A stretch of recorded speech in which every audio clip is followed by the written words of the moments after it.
Devant l'hôpital de Bounj au Soudan du Sud, des jeunes mamans avec leurs bébés attendent devant la porte. Cet hôpital de 120 lits comprend une unité de néonatologie. Hadia Adil a ramené son bébé de 8 mois pour une consultation. Le petit Moussa est faible, il pèse à peine plus que certains nouveau-nés. J'ai eu des complications lors de mon accouchement qui ont fait que je n'avais plus de lait pour allaiter.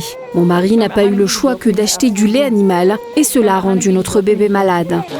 Moussa est né à seulement 2 kilos. Hospitalisé, il reçoit du lait de complément. Mais sa maman affirme que les portions ne sont pas suffisantes. La crise alimentaire est bien installée dans le pays. Selon un récent rapport de l'IPC soutenu par l'ONU, 83 000 personnes sont menacées de famine au Soudan du Sud. Les 2/3 de la population souffrant de malnutrition aiguë. Au sein du service de nutrition de l'hôpital, le personnel dit être en difficulté, en parlant de lait thérapeutique utilisé pour traiter la malnutrition sévère.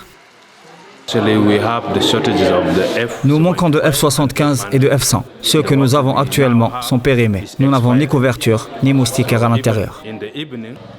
Khalil et des dizaines de collègues n'ont pas été payés depuis 6 mois. Les coupes budgétaires américaines ayant contraint les organisations humanitaires internationales à réduire leur soutien, comme beaucoup d'infirmiers et de médecins au Soudan du Sud, il dit arriver au travail le ventre vide. Le personnel du Programme alimentaire mondial des Nations Unies, lui, décrit les conditions comme étant les plus désespérées qu'il ait jamais vues.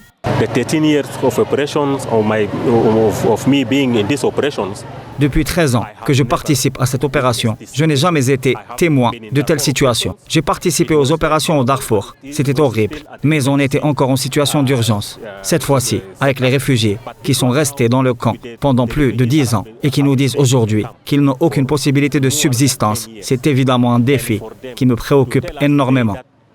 Les mauvaises récoltes, les inondations généralisées et un manque d'investissement dans l'agriculture ont laissé le pays profondément dépendant de l'aide, selon le directeur de Save the Children.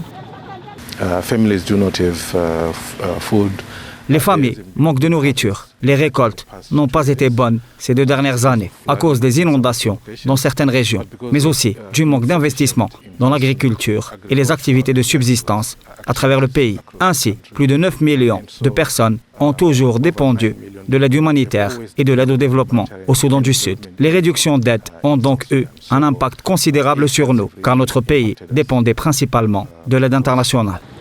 Coupe budgétaire et sous-financement des programmes humanitaires. Principale cause de la crise alimentaire et de la violence au Soudan du Sud. Une situation combinée aux impacts de la guerre au Soudan voisin, au chaos climatique et aux pressions économiques, déplaçant ainsi des millions de personnes et mis des millions d'autres en danger de faim dans ce pays de la Corne d'Afrique.